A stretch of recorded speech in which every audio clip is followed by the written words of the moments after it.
So I went with Sean O'Malley for Fight of the Year. Exactly. Okay. Now I know how close his fight was, and a lot of people thought he lost that fight. I also look at it too that when I look at Sean O'Malley, I look at there was so much hype and so much steam around him. Now there was a lot around Alex as well, but not anywhere near the level of which Sugar Sean gets. Sugar Sean gets so much hype, so much press, so many people that are trying with a target on his back that are trying to fight him, that want to fight him, people calling him out. No one's calling Alex Pareja out. The only person they really wanted to Which get tells you that he's the better fighter because no one wants to fight him. Yeah, that's not what it tells me, John. It tells me that everyone wants to clout chase. That's what they want to do. Alex Pareja doesn't have that talking piece, doesn't have that aura about him that Sean O'Malley has. Now, I know people can say about his fight. I saw a lot about him in that fight. He took some big shots. He delivered some big shots. I agree with you. He did a lot of good things. However you feel about the controversy of the decision, which I honestly, I even said that night, I thought that he lost the fight. But I will say this, in wrapping this all up with him, he showed me everything in terms of his ability to take a shot, deliver a shot, to take damage, to take the fight wherever it went, and was able to fight anywhere against someone like a Peter Yan, who was the former champion, who a lot of people feared for a long time up until his last 2 losses to Aljo. A lot of people still fear him, but I'm simply saying that he, with the target on his back, fought so damn well. Yeah. And he went from being ranked number 12 or 13 to jumping right into that number 3 spot. That's a huge, huge deal. It wasn't like he worked his way up the rankings. He said, nah, I'll take that one after he got paid, by the way. Very smart in the way he handled his contract. Very smart in the way he handled himself, even in the post-fight interview, and the way he handled himself afterwards. All of those things, I give my Fight of the Year to him. Okay. And I'm just going to explain to you, and I love your Fighter of the Year as a fighter, but there's no way that he's Fighter of the Year. Because you can't be Fighter of the Year if you had 1 no contest and 1 split decision victory. Yeah. Okay, that really kind of takes it away. But if you take a look at what Alex Pareja did in 2022, he had 3 fights. 3 fights in 2022. All of them finishes. Each one of them.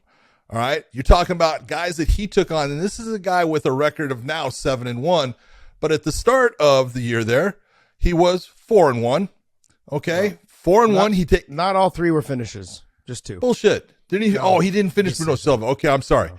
But he beat Bruno Silva, who was like 25-5 or something like that. I don't know. Then he knocks out Sean Strickland in a big fight, a fight that everyone is looking towards. Whoever gets that is going to get the man in Izzy Adesanya, and he does. And look, he's losing it. And he fucking bites down on the mouthpieces. I'm going after you. He does it. He gets rid of him. That right there tells me 3 victories in 2022. 2 of them, you're right, stoppages. The Silva fight was a decision. But, man, you got to give it to him, especially with how much. Now, I know he's got a ton of experience in kickboxing. It's still different. With the experience that he had, super impressive. That would be my man as Fighter of the Year. Yeah, I understand exactly what you're saying. I was actually going to say exactly what you said. The way he came up in terms of like everyone knew he had good kickboxing. Yeah.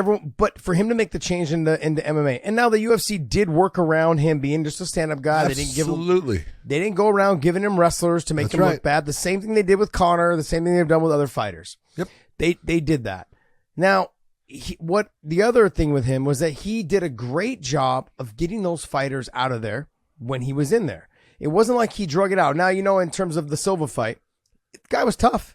They was a scrap back and forth. It was a great fight. Yeah. And then with his Strickland fight, he went out there and did what he did. And then in that comeback fight against Izzy, he did what champions are supposed to do. He didn't let it go the distance. He said, I'm going to get him out of there. He went out there and laid it all on the line and got him out of there.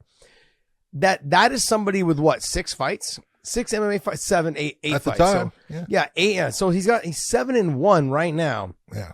All of his wins in the UFC, majority of them all finishes. I mean, he is definitely, I would have to agree with you, man. And I would agree with you. I look at Sean though too, is that Sean to me though didn't have didn't have like a hand-picked road. He had some hand-picked fights, but he also too when he got to that last fight, it was a tough fight, very tough fight. Like you're very Alex impressed. said. You're very impressed. I'm very impressed. He took on Peter Yan and fought the way he did. I look at the way he is. So he's young. What is he? 28. Yeah. Okay. He lives like a lifestyle that just Could people get you in a lot of trouble. Well, can it? I want to know, does he really live that lifestyle? Well, okay, when I say lives the life, I can't say that he lives that lifestyle. He plays it up. He has fun, and that's okay. Have fun. That's what you're supposed to. But you have to stay disciplined. Yeah. And those, like, look, with the dyed hair, the okay. tats. Who cares? I understand all that, but all those things take time. All those things take planning. All those things take you away from you working on your craft. And I know it seems very small, but look, I used to dye my hair a long time. I'd be in the chair for 8 to 10 hours. That's how long it takes. That's a day you're not training. Now I know you get it dyed closer to the fight and you're really rest timing. You're taking your rest, but all those tats too. He didn't have all those tats when he was on the what was it, the Dana White's? Yeah, he had that big chest tat. He did. No, he didn't. I thought Nope. he did. No, hold on. He did have a chest tat. It may not have been as big as it is colorful. now. Yeah. He's had it filled in. I don't recall him having that when he was on the. I don't recall like the one he has on his side here, the stomach area. He didn't have that before and stuff. But my point being is that it's a work in progress. Yeah, but he does a podcast. He does all these little things outside, which really a lot of times would take you away from being a better fighter. Yeah. And like I said, the target on his back, all these other fighters wanting to fight him, thinking that he's easy work, and he's not. He's not easy work. He's proved now that he's not. Yeah, and I was a little skeptical as well. So, but overall, I mean, I look at him, and I think the sky's the limit for him. He's got to put a little more muscle on and stuff. But there he is. There it is. There's a picture he did have the one of on the him. side. It's not colored though. No, it's different too. Yeah, not colored. So he's filled it in. Yep. You know what? You know what's funny win. is I may have got him mixed up with Chase Hooper. look at Chase Hooper's. Look at his photo. Look at Chase Hooper's photo on them. If you can pull, I think there was one with Chase Hooper.